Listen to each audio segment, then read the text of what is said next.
સુરતના પુણાગામ ખાતે વગર પરવાને વિવિધ કોસ્મેટિક બનાવટોનું ઉત્પાદન કરતી ફેક્ટરી પર ખોરાક અને ઔષધ નિયમન તંત્ર દ્વારા દરોડા પડાયા હતા, જ્યાંથી લાખોના મુદ્દામાલ સાથે 2 ને ઝડપી પાડ્યા હતા।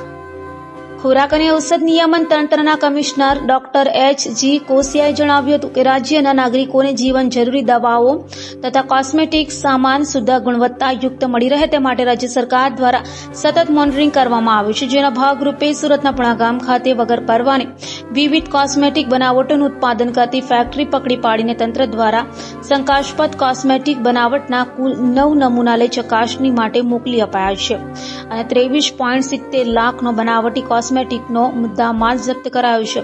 તો સ્થળ પરથી કોસ્મેટિક બનાવટી ઉત્પાદન કરતા હિંમતભાઈ વિઠ્ઠલભાઈ વડાલિયા અને નિકુલભાઈ ભીમજીભાઈ રૂખીને ઝડપી પાડવામાં આવ્યા હતા। સુરત, ભરૂચ અને વલસાડ તંત્રના અન્ય અધિકારીઓ દ્વારા ફેક્ટરીમાં દરોડા પાડ્યા હતા।